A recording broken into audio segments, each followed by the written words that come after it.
Hastar the king in yellow. कहते हैं जो भी उसके बारे में ज्यादा जान लेता है वो धीरे धीरे अपनी सैनिटी लूज करने लगता है, वो पागल होने लगता है। उसके लिए रियलिटी और इल्यूजन के बीच का फर्क खत्म होने लगता है और फिर शुरू होता है एक एंडलेस नाइटमेयर।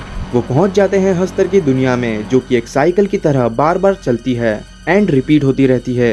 लेकिन हस्तर सिर्फ एक मॉन्स्टर नहीं, वो लोगों को एक ऐसे लूप में फंसा देता है जहां हर दिन उन्हें लगता है कि शायद वो बच जाएंगे, लेकिन हर रात उनकी उम्मीद डर और मौत में बदल जाती है। But what if from series का man in yellow actually Hastar ही हो? Because what happens next is my favorite part.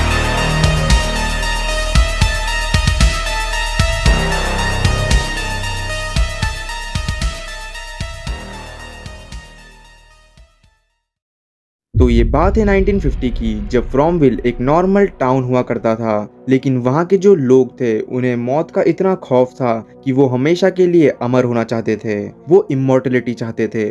तभी टाउन में आती है एक मिस्टीरियस एंटिटी यानी हस्तर, जिसे हम मैन इन येलो कहते हैं। अब ये हस्तर कौन है आपको आगे पता चलेगा।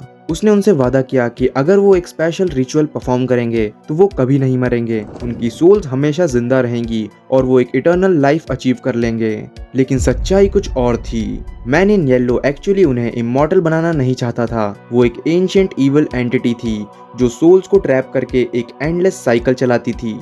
उसने टाउन के लोगों को मैनिपुलेट किया और उनसे एक डार्क रिचुअल करवाया जिसमें सैक्रिफाइस दिए गए, स्पेशली चिल्ड्रंस का यूज हुआ क्योंकि इनोसेंट सोल्स पावरफुल मानी जाती हैं। रिचुअल कंप्लीट होते ही टाउन के लोग इमॉर्टल तो हो गए पर एक कर्स्ड मॉन्स्टर के रूप में।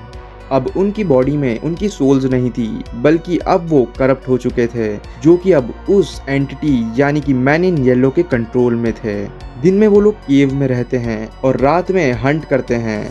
और इनका मॉन्स्टर बनना इसलिए भी ज़रूरी था क्योंकि ये मॉन्स्टर एक तरह से गेट कीपर जैसे काम करते हैं, जो कि सिर्फ रात में इसीलिए निकलते हैं कॉज इस लूप या साइकिल को तोड़ने का रास्ता रात में ही खुलता है एंड वो लोग वहाँ से एस्केप कर सकते हैं।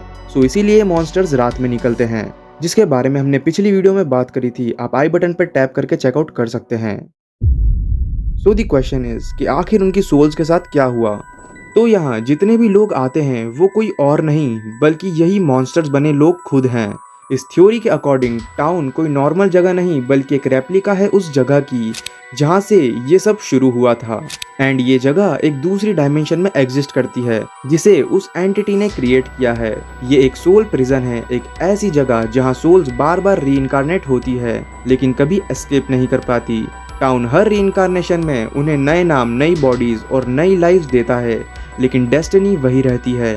सबसे बड़ा क्लू मॉन्स्टर्स का ह्यूमन बिहेवियर है। वो सिर्फ अटैक नहीं करते, वो ऑब्जर्व करते हैं जैसे वो उन लोगों को पहचानते हों।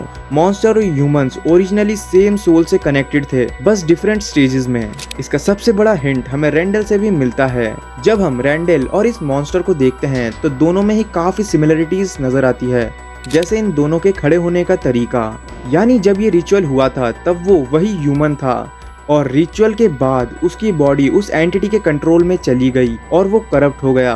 हो सकता है कि सबकॉन्शियस लेवल पर उसकी सोल को ये सब याद हो। मॉन्स्टर्स इसीलिए स्लो वॉक करते हैं क्योंकि उन्हें पता है कि साइकिल कभी खत्म नहीं होती। अगर एक ह्यूमन बच भी गया तो इवेंचुअली उसकी सोल फिर टाउन में लौट आएगी। मॉन्स्टर्स हंट नहीं कर रहे, वो साइकिल कंटिन्यू कर रहे हैं और इसी वजह से मॉन्स्टर्स कभी कभी इमोशनली डिटैच लगते हैं, जैसे उन्होंने ये सब 1000 बार देखा हो।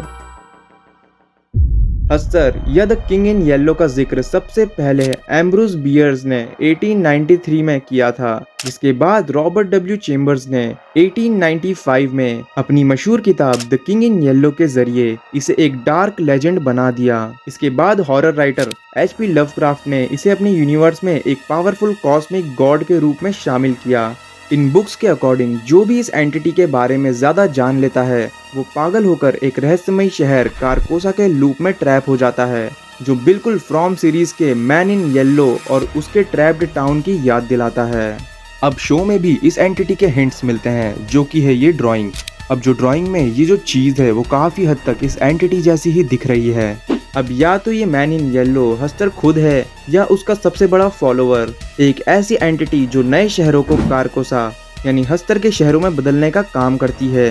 हस्तर का असली मोटिव बाकी विलन्स की तरह दुनिया तबाह करना नहीं है, उसका मोटिव है द ग्रेट प्ले, यानी एक ऐसा अनंत काल तक चलने वाला नाटक जिसमें सभी इंसान सिर्फ कठपुतलियां हैं।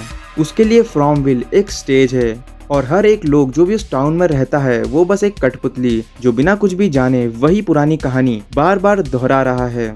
लवक्राफ्टियन लॉर के अकॉर्डिंग हस्तर जैसी एंटिटी नॉन यूक्लिडियन ज्योमेट्री का इस्तेमाल करती है जहां फिजिक्स के नॉर्मल रूल्स ब्रेक हो जाते हैं। इसका मतलब ये है कि जब भी लोग रास्ते पर सीधा चलते हैं तो वो असल में स्पेस के एक ऐसे बैंड में फंस जाते हैं जो उन्हें घुमा फिरा कर वहीं वापस ले आता है। ये कोई जादू नहीं बल्कि रियलिटी का एक डिस्टॉर्टेड वर्जन है। टाउन की रोड्स लूप क्रिएट करती है, लोग बाहर निकलना चाहते हैं पर निकल नहीं पाते। ये बिल्कुल हस्तर के रहस्यमय शहर कारकोसा जैसा है जो वक्त से बाहर एग्जिस्ट करता है। सीरीज में दिखने वाले पुराने जमाने के मॉन्स्टर्स, डायनर और जितने भी घर हैं वो इस बात का सबूत है कि ये शहर वक्त में कहीं अटक गया है जहाँ लॉस्ट सोल्स एक ही तरह की सफरिंग्स को बार बार एक्सपीरियंस करने के लिए मजबूर हैं। ये सिर्फ एक जगह का नहीं बल्कि लोगों का लूप भी है जिसे हम साइकिल ऑफ चूजेंस कह सकते हैं। इसीलिए वो लूप कभी टूटने नहीं देना चाहता क्योंकि अगर खेल खत्म हो गया तो उसकी पावर का सोर्स भी खत्म हो जाएगा। अब यहाँ कनेक्ट होती है ये थ्योरी। शो में हमें कई जगह 47 नंबर लिखा हुआ दिखाया जाता है। I've had 4 kids and 7 grandchildren.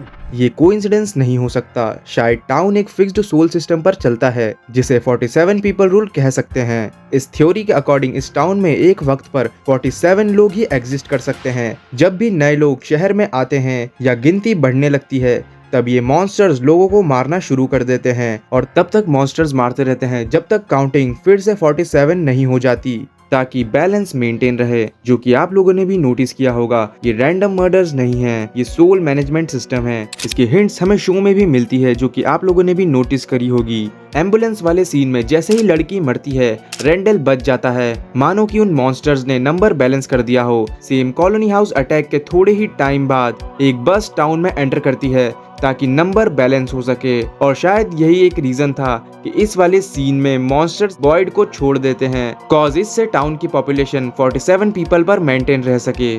मानो या ना मानो इस टाउन का सबसे खौफनाक सच यही है कि यहाँ कोई नया इंसान आता ही नहीं है, वही पुरानी सोल सदियों से रीइंकार्नेशन के लूप में फंसी हुई है। इस साइकिल का सबसे बड़ा सबूत वो डेट्स हैं जो लाइट हाउस के पास स्टोन टावर पर लिखी होती है। ये साल शहर के रीसेट को दर्शाते हैं। जब भी मैन इन येलो को लगता है कि लोग शहर के राज के बहुत ही करीब पहुंच गए हैं या साइकिल अनस्टेबल हो रही है, वो पर्सनली टाउन में अपीयर होकर उन सभी को मार देता है और कहानी को फिर से शुरू कर देता है। लेकिन रीसेट कंप्लीट करने के लिए उसे एक चाइल्ड सेक्रीफाइस चाहिए होता है, एक प्योर सोल जो कर्स को रिन्यू कर सके। ईयर 1978 यानी विक्टर के चाइल्डहुड में भी एग्जैक्टली यही हुआ था। सब लोग मारे गए, विक्टर बच गया क्योंकि उसकी बहन मैन इन येलो के हाथ लग गई थी। थ्योरी के अकॉर्डिंग उसकी बहन का सेक्रीफाइस हुआ और उस सेक्रीफाइस से नेक्स्ट साइकिल एक्टिवेट हो गई एंड इसी कारण विक्टर इतने सालों तक टाउन में अकेला रह गया। अब शो में जो ये 6 बच्चे दिखाए जाते हैं हो सकता है वो उन बच्चों की सोल हो जिन्हें मैन इन येलो द्वारा सेक्रीफाइस किया गया था हर एक साइकिल को रीसेट करने के लिए। रिजल्ट, उन बच्चों की सोल फ्री नहीं हुई और वो फ्रॉमविल में परमानेंटली ट्रैप हो गई। एंड जो ये बॉय इन वाइट है वो मैन इन येलो की अपोजिट फोर्स हो सकती है, एक प्रोटेक्टिव स्पिरिट जो कि हर साइकिल में किसी चूजन चाइल्ड को गाइड करता है ताकि कर्ज ब्रेक हो सके।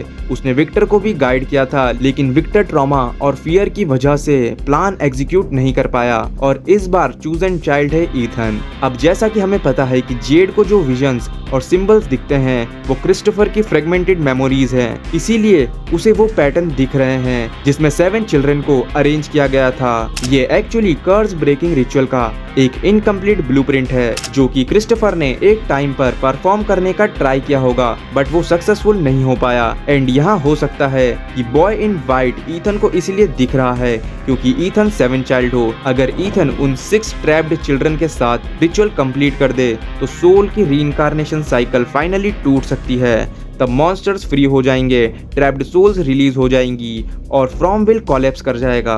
बट अगर इस बार फिर से मैन इन येलो ने सभी को मार दिया और एक बच्चे को सेक्रीफाइस कर दिया तो ये साइकिल फिर से रिपीट होगी। सो हम कह सकते हैं कि मॉन्स्टर्स एक्चुअली विलन नहीं हैं, वो कर्स्ड इमॉर्टल्स हैं जिन्हें मैन इन येलो ने धोखा दिया था।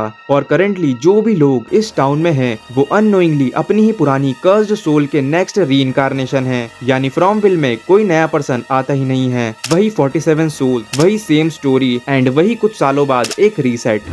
So that is it for today. मिलते हैं नेक्स्ट वीडियो में। अगर आपको वीडियो अच्छी लगी हो तो वीडियो को लाइक और चैनल को सब्सक्राइब करना मत भूलना, और अगर आपके दिमाग में भी कोई थ्योरी है तो उसे भी कमेंट जरूर करें। मिलते हैं नेक्स्ट वीडियो में। Till then stay safe, stay healthy. जय हिंद, वंदे मातरम।